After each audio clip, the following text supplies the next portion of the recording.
Join us as we dive into the wild story of a woman who finds out she's the fifth wife of a man with a shocking past. Can we uncover all the secrets behind this crazy revelation? What if you discovered that you were the fifth wife of a man with a secret past? The story of a woman who finds out she is the fifth wife of a mysterious man. Miriam sat on the edge of the hospital bed, holding the cold hand of her husband, Daniel. His body was still. The smell of antiseptic in the room, mixed with the faint metallic scent of blood from the accident. Machines had stopped beeping hours ago. Doctors had said there was nothing more they could do. It happened on a Friday evening in October, 5 years ago. Daniel had been driving home after work. He was supposed to pick Miriam up from her sister's house. She had been waiting for him at the porch when her phone rang. A voice on the other end, calm but urgent, told her there had been an accident on the highway. Daniel's car had swerved, collided with a truck, and spun out of control. Witnesses said it looked like a flash of silver before the crash. They found him trapped behind the wheel, unconscious, barely breathing. By the time Miriam arrived at the hospital, his chest was rising and falling slowly.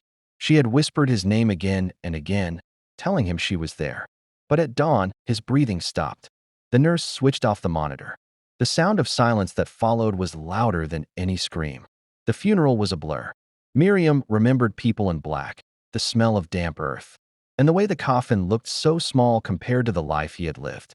Friends hugged her, neighbors brought food she never touched, and her sister stayed by her side every night for weeks. Daniel had been a loving husband, or so she thought. He had worked as a traveling salesman for a building materials company. His trips sometimes lasted days. He always came home with small gifts, a scarf from one city, a perfume from another. Miriam never doubted him. But after his death, strange little details began to surface. It started with a phone call. A woman's voice asked for Daniel. Miriam told her he had passed away. The line went silent for a moment, and then the woman muttered, "Again?" Before hanging up, Miriam tried to push it from her mind. She was grieving, and grief made the mind play tricks. Still, things didn't quite add up. Daniel's office had called her to confirm if she wanted them to send the box. She had no idea what they meant. A week later, a courier delivered a small metal box with Daniel's name engraved on it. Inside were personal papers, receipts from hotels she had never heard of, and several photographs, none of them with her in them. One photograph caught her attention. It showed Daniel in a suit, smiling beside another woman. Her arm was hooked around his, and her smile was wide. On the back of the picture was a date, 2 years, before Miriam had married him. In neat handwriting, it read, "Our day." The years passed slowly. Miriam stopped looking at old photos. She stopped asking questions. She told herself Daniel was gone, and no answers could change that. But the 5th anniversary of his death brought something she wasn't ready for. That morning, Miriam visited the cemetery. She stood at his grave, brushing away the fallen leaves. She whispered a prayer, then turned to leave. As she walked to her car, she noticed another woman standing a few rows away, holding flowers and staring at a headstone. Her dress was black, and her face pale against the cold air. Something about her posture caught Miriam's attention, shoulders slightly bent forward, as though weighed down by loss. She was holding a framed picture. Miriam froze. The picture was of Daniel. Miriam's heart began to pound. She walked towards her slowly. "Excuse me," Miriam said, her voice trembling. "Where did you get that photo?" The woman looked up, startled. "You knew him?" "Yes," Miriam replied. "He was my husband." The woman's lips parted in shock. "Your husband? That can't be." "He was my husband." The world seemed to tilt under Miriam's feet. "What are you talking about?" she whispered. The woman nodded, her eyes glassy. "My name is Claire. Daniel and I got married in 2005. He died in a car accident 5 years ago." Miriam stared at her. Her mouth went dry. 5 years ago? My Daniel died in a car accident 5 years ago too. For a long moment, they just stood there in silence. The cemetery felt colder, the wind sharper. Claire took a deep breath. "You're not the first. I'm the 4th woman I know of. Including you. That makes 5. Miriam's knees almost gave way. "5?" she managed to say. Claire nodded again, clutching the framed picture tighter. "He had many lives, many wives. All of them buried him." The words hit Miriam like a blow. Her husband, the man she had loved, cried for, and buried, had been a stranger living more than one life. A man who had walked down the aisle with 5 different women, leaving each of them to grieve the same way. And now, Miriam realized. She had no idea which of those lives had been the real one, or if any of them were. That night, Miriam couldn't sleep. She sat at her kitchen table, staring at a cup of untouched tea. Questions twisted in her mind like snakes. Who was Daniel, really? Why had no one connected the deaths before? And the question that frightened her the most, was it really an accident? Because if 5 women had buried him, perhaps someone had made sure he stayed buried. The next morning, Grace woke up with a heavy feeling in her chest. The image of the mysterious woman in the black veil would not leave her mind. She tried to shake it off as just a strange coincidence. But deep down, she knew it was something more. After preparing a cup of tea, Grace sat in her small dining room and opened the funeral program again. She traced her fingers over Michael's photo, remembering his warm smile and the way he would brush her hair back when she was upset. But then she remembered the words of the woman from yesterday. You think you were the only one? It gnawed at her. She needed to know what that meant. By mid-afternoon, Grace found herself driving to the cemetery where Michael had been buried. She wasn't sure what she was looking for, but something pulled her there. The graveyard was quiet, only the sound of wind moving through the trees. She parked her car near the entrance and walked to his grave, holding a bouquet of lilies. When she reached his tombstone, she froze. Just beside his grave, there were 4 other graves, each belonging to a different woman. What shocked her was the surname on each tombstone, Michael Warren. Grace knelt down, her hands trembling. The first grave belonged to Sarah Warren, died in 2009. Next to it was Clara Warren, died in 2012. Then Emily Warren, died in 2015. And finally Rachel Warren, died in 2018. Michael's own grave was from 2023. 5 graves, 5 wives, all buried side by side. Her heartbeat pounded in her ears. No, this can't be real, she whispered to herself. Just then, she heard footsteps behind her. She turned quickly to see the same veiled woman from the funeral. You came, the woman said in a low, almost sad voice. Grace stood, gripping her purse tightly. Who are you? What do you mean by the only one? The woman stepped closer, lifting her veil slightly. Her face was pale, her eyes red as if she had been crying for years. I'm Rachel's sister, she said softly. Your husband. He wasn't who you thought he was. Grace's voice cracked. Why are there so many graves with my husband's name? Why are they all women? The woman looked away for a moment before speaking again. Because he married them. All of them. And each of them died in an accident. Just like he died. Grace shook her head in disbelief. That's impossible. Michael loved me. He wouldn't lie, wouldn't hide his past. Then tell me, did you know he had been married before you? Grace was silent. She realized that in the 5 years they were together, Michael had never spoken much about his life before her. He always said he didn't like talking about the past. She thought it was because of pain, not secrets. Rachel's sister continued, I believe Michael killed them. All of them. And I believe he planned to kill you too. Grace's breath caught. The ground beneath her seemed to shift. That's a horrible thing to say. Why would he? For money. For life insurance. Each of them had a policy. Each accident left him richer. Until Rachel. She found out. And then she died before she could tell anyone. Grace's legs felt weak. She leaned on Michael's gravestone for support. The woman stepped closer and placed a small envelope in Grace's hand. This was in Rachel's belongings. I kept it because I knew one day another woman would come. Another widow. Grace opened the envelope. Inside was a photograph. Michael, smiling warmly, his arm around a woman she had never seen before. On the back was a handwritten note. If you are reading this, it means I'm gone. He's not who you think he is. Grace's stomach turned. Her fingers went cold. Rachel's sister lowered her voice. If you want the truth, meet me tomorrow at 8 p.m. at Willow Cafe. But be careful. Not everyone who knows about Michael lives long enough to tell the story. Without another word, the woman turned and walked away, her black veil swaying in the wind. Grace stood frozen in the graveyard, staring at the row of women who had shared the same fate, loving a man who had lied to them all. As she drove home, her mind was spinning.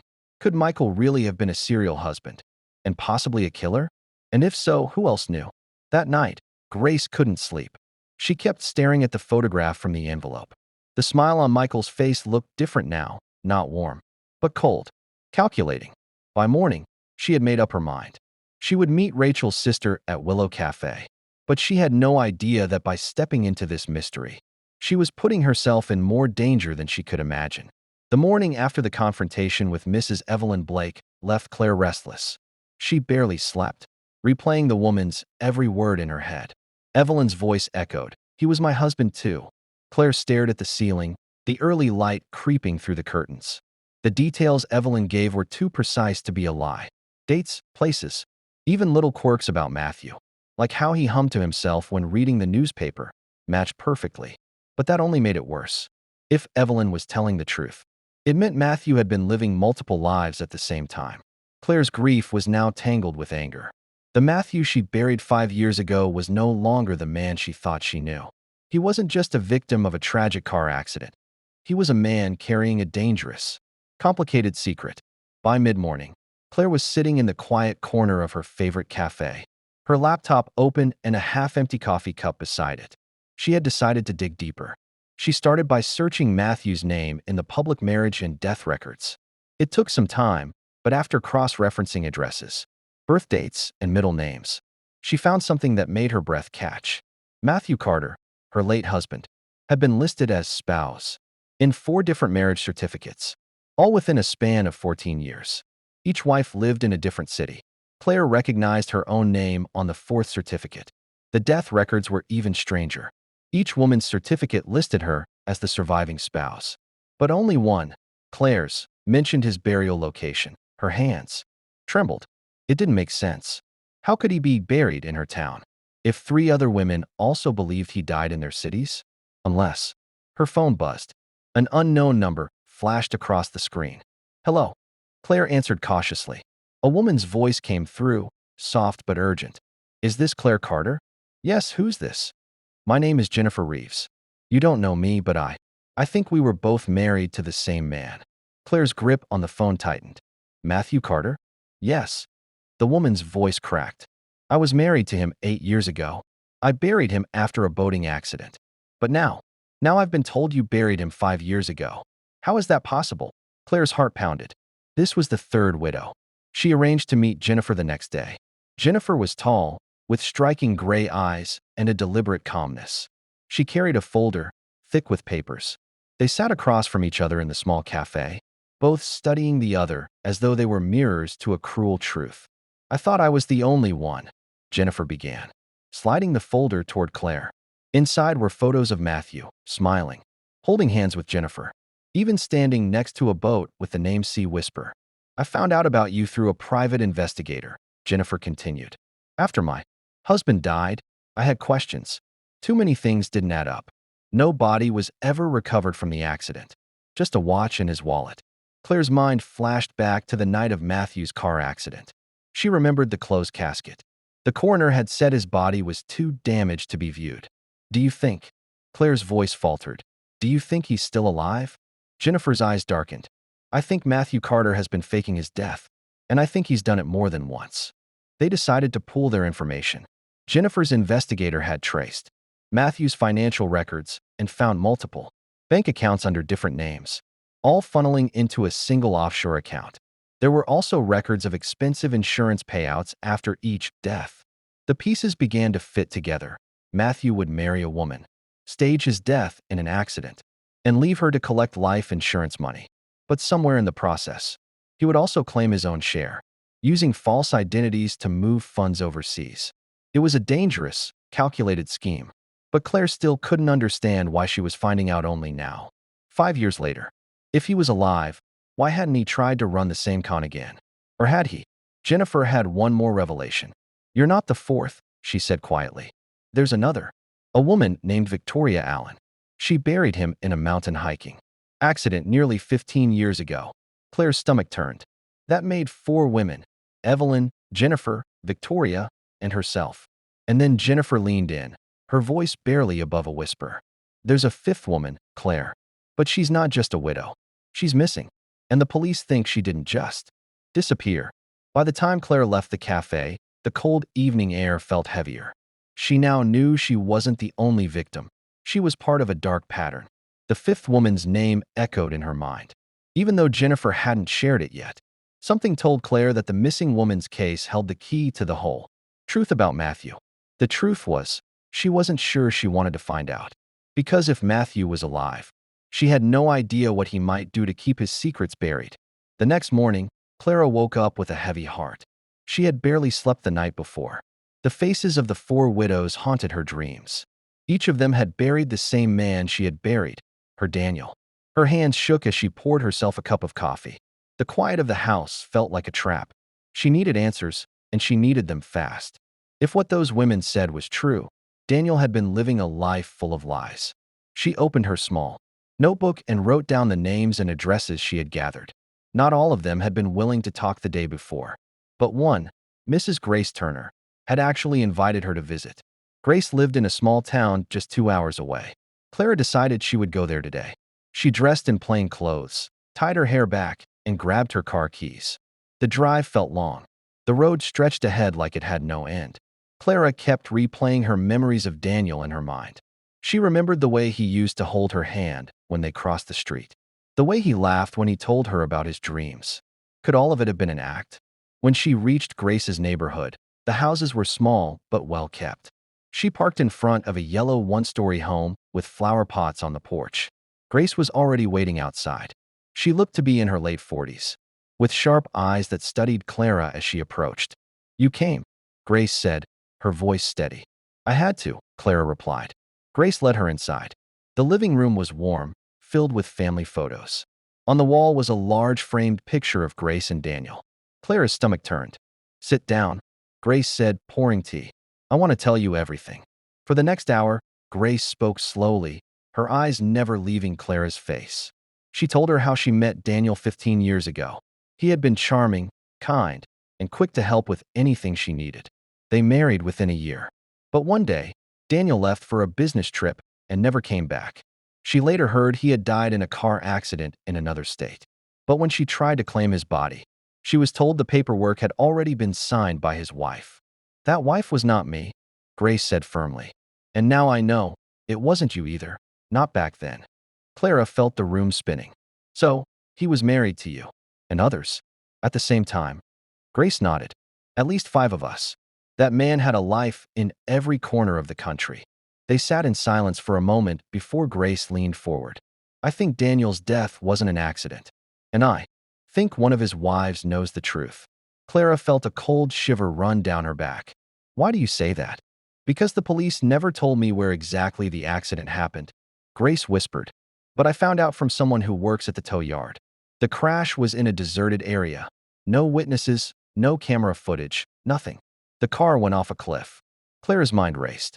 If Daniel had so many enemies, wives he lied to, families he betrayed, then one of them might have wanted revenge. Before leaving, Grace handed her an envelope. "I've kept this for years. It's from him, dated the week before he died. Maybe it will tell you something." In her car, Clara opened it with trembling fingers. Inside was a short letter written in Daniel's neat handwriting. "If anything happens to me, don't believe what they say. Trust no one, not even the ones who loved me." Clara stared at the words. Trust no one. As she drove home, she knew one thing for sure. Her husband's death was no simple accident. The days after, Florence's return from Benin City felt heavier than the wet heat that clung to Lagos. She barely spoke to anyone. Even her sister, Angela, noticed the change and stopped asking questions. Florence spent her evenings sitting on the balcony, watching the streetlights flicker and thinking about the photographs she had seen in Benin City for different women, all widows, all claiming to have buried the same man she buried 5 years ago. Her mind refused to rest. Who was her Samuel, if Samuel was not who he said he was? It was a Tuesday night when Florence decided to follow the strange number that had sent her the anonymous message. The text had simply read, "You're not the only widow." She had deleted it at first, but now she wished she hadn't. She managed to recover it from her email backups and traced it to a number registered under a woman's name, Grace A. Quintela. That name was not one of the widows she had met. Florence found an old Facebook account linked to Grace, with no profile picture, only an occasional post about politics. But one photo caught her attention. It was of Samuel, younger, without his signature beard, standing in front of a house she didn't recognize. He was holding a little boy's hand. The caption under the photo read, Family Day, 2009. Florence's chest tightened. Samuel had never mentioned a son. That weekend, she traveled to Ibadan, where the number's location had been traced. She dressed simply, jeans, a loose shirt, and a scarf tied around her head. Ibadan's streets were busy, the air smelling of fried plantain and exhaust fumes. She found the address and stopped across the street from a small, weathered house with green-painted windows. After waiting for nearly an hour, she saw a woman step outside. Grace Quintela was tall, her hair in neat braids, and she had a tired look in her eyes. She locked the gate and started walking toward the market road. Florence followed at a safe distance. When Grace entered a roadside restaurant, Florence took the chance. She stepped inside, pretending to be a customer, and sat 2 tables away. She didn't have to wait long. Grace's phone rang, and Florence heard her say, I told you not to call me unless it's important. No, I don't care what she found out. That's her problem. Florence's hands curled into fists under the table. When Grace hung up, Florence walked straight to her. You knew Samuel, she said, her voice low but steady. Grace froze. Who are you? I'm Florence. His wife. Or at least, I thought I was. Something flickered in Grace's eyes, fear, then annoyance. She stood up to leave, but Florence blocked her path. I buried him 5 years ago, Florence continued. You knew him before that. You sent me that message. Grace sighed heavily and sat back down. You should leave this alone. It won't end well for you. For the next hour, Grace spoke, her words slow and heavy. Samuel, whose real name was not Samuel at all, had been running a long con for years. He married women in different states, changed his name often, and lived double, sometimes triple, lives. In between, he staged deaths or faked accidents to collect insurance money, sometimes from his own wives. Florence's Samuel had faked his death before, more than once. When Florence insisted that she had seen his body after the car accident, Grace shook her head. Did you? Or did you see a coffin? These things can be arranged. Florence felt cold all over. If Samuel had staged his death, then who was buried in her husband's grave? Grace leaned in closer. You want the truth? Meet me in Lagos next week. There's someone you need to see. But be careful. If Samuel is alive, he won't let you walk away after you find him. That night, Florence returned to Lagos, her mind racing. She barely slept. Her dreams were filled with Samuel's smile, that same warm smile, that now felt like a knife. But under the fear, something else began to grow inside her. If Samuel was alive, she was going to find him. And when she did, someone would not leave that meeting alive. The night was cold, but Elena's mind burned like fire. She couldn't stop the images flashing through her head. 5 funerals, 5 women in black, and one man who somehow managed to die and be buried over and over again. Her husband, Mark, had not been the man she thought she knew. The lies were too many to count, and each truth cut her like a blade.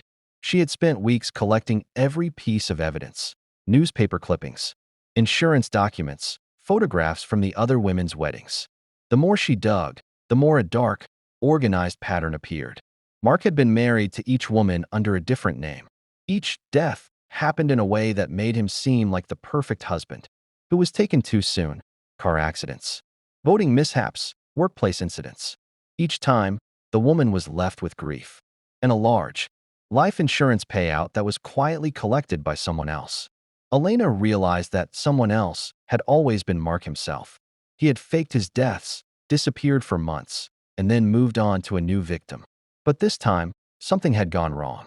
The car accident Elena witnessed, the one that supposedly killed him, was too violent to be staged. The police confirmed the body's dental records matched Mark's. Yet, she now knew that this man had escaped death so many times before. And if the others were like her, perhaps someone among them had decided he wasn't going to get away again. The meeting with the other widows. Elena arranged another meeting with the other 4 women. They sat in a dimly lit cafe, far from the prying eyes of the town. The atmosphere was tense. I know what he did to us, Elena began. But I think one of you killed him for real. Gasps filled the table. Linda, the first widow, leaned forward. You think one of us did it? That's insane. Is it? Elena's voice was steady. We all had motive. We all lost years of our lives. We all were used, humiliated, and left with scars. If someone had the chance to make sure he could never do it again, Wouldn't you take it? Karen, the third wife, looked away. Her hands trembled as she stirred her coffee. He deserved it, she muttered. But I didn't do it. Neither did I, said Marlene, the second wife, though her eyes darted nervously toward the door. They all turned to Sarah, the fourth wife. She was calm, almost too calm. I didn't need to kill him, she said softly. Men like him always destroy themselves. Elena felt the tension rising like a storm. She knew this wasn't the full truth. The confession nobody expected. Later that night, Elena sat in her apartment, flipping through her notes. The police report mentioned something odd, a small cut on Mark's seatbelt, as if it had been tampered with before the crash. Her phone rang. It was Karen. Elena, we need to talk. I can't sleep. I can't eat. I keep seeing his face. Where are you? Elena asked, grabbing her coat. They met at Karen's small apartment. Karen's eyes were red from crying. She poured herself a drink, her hands shaking. I didn't plan it, Karen began. But that night, I saw him. He was at a gas station outside town. He was supposed to be dead 2 years ago, Elena. I followed him. He didn't notice me. When he stopped at a mechanic shop, I snuck into his car. I had scissors in my bag. I cut the seatbelt. I thought maybe, if something happened, he wouldn't be able to save himself. I left before he saw me. Elena's heart pounded. You knew it could kill him. Karen's eyes filled with tears. I didn't know if it would, but I knew I wanted him gone. The moral weight. Elena didn't know whether to hate her or thank her. Mark had been a predator. He had stolen from them, lied to them, and manipulated them. But killing him, no matter how deserved, was still murder. She had two choices: take this to the police, or bury the truth forever. As she stared at Karen, Elena realized she was standing at a crossroads in her life. The decision she made next would define who she was. The next chapter would be the final one, the moment when Elena decided whether justice would be served in the courtroom or in silence. Linda stood over the kitchen sink, her hands gripping the edge of the counter so tightly her knuckles turned white. The letter she had received earlier that day still lay on the table, its sharp black words etched into her mind. They will never punish him. You know what you have to do. It wasn't signed, but she knew the handwriting. It belonged to Maria, the third widow of Anthony. Anthony had been buried 5 years ago after a supposed car accident. Linda had mourned him, believing she had lost her one true love. But in the past few weeks, she had learned an unbearable truth. Anthony had faked his death multiple times, marrying different women under false names, draining their savings, and disappearing before staging his own death. Linda was the fifth woman, for other wives had buried him before her, each holding funerals and crying over empty coffins. But Maria had discovered evidence, photographs, bank transactions, and hotel records that Anthony was still alive, living under yet another identity. When Linda first heard this, her mind could barely comprehend it. The man she buried, the man she kissed goodbye in that hospital morgue, had not been dead at all. She felt sick remembering how cold his skin had seemed when she touched his cheek, not realizing it had been part of an elaborate disguise. The last clue Maria gave her was chilling. Anthony was now going by the name Charles Dempsey, living in a small town just 2 hours away, and was about to marry a sixth woman. Linda stared out the window at the rain. Her heart pounded. She had two choices: take the evidence to the police and hope they did something, or confront him herself. She didn't believe the law would be enough.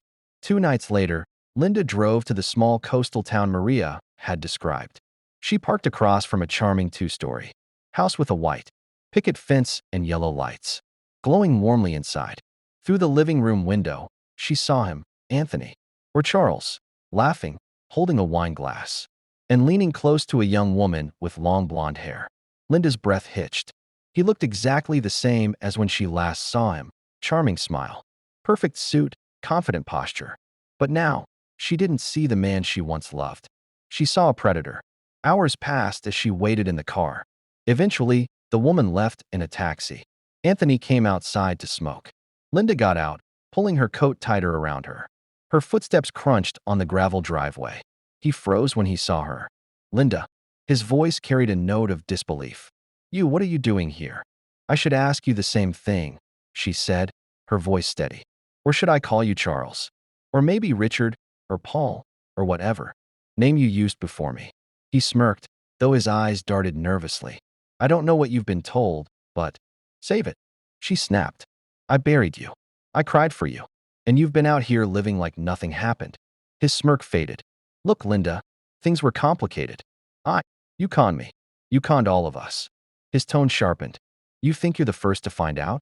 Do yourself a favor and forget about it. People like you don't win against people like me. That was the moment Linda's fear vanished. The man she once adored was nothing more than a cruel, arrogant liar. Without thinking, she reached into her bag and pulled out the small revolver Maria had pressed into her hand a week earlier. Anthony's eyes widened. Linda, put that down. Her hands trembled, but her voice was firm. You've destroyed enough lives. No more. He stepped toward her slowly. You're not a killer. Maybe she wasn't. But in that moment, she knew she couldn't let him walk away and do it again. The shot rang out, echoing in the quiet night. Anthony staggered back, his eyes full of shock, then collapsed onto the gravel. Linda stood over him, tears spilling down her cheeks. You should have stayed dead the first time. When the police arrived, Linda didn't run. She handed over the revolver and told them everything. They didn't believe her at first, but Maria came forward with all the evidence, photos, documents, and the testimonies of the other women. Anthony's real name was revealed. His long history of fraud, bigamy, and staged deaths made headlines for weeks. The public called him the ghost groom. Linda was charged, but during the trial, her lawyer argued that years of deception and emotional abuse had pushed her into temporary insanity. She was sentenced to a reduced term, serving just 3 years. When she was finally released, Linda didn't look back. She moved to another state, changed her name, and began a quiet life. But sometimes, on rainy nights, she still dreamed of Anthony's smirk and of the 5 funerals that had all been lies. And she would whisper to herself, at least there will never be a 6th.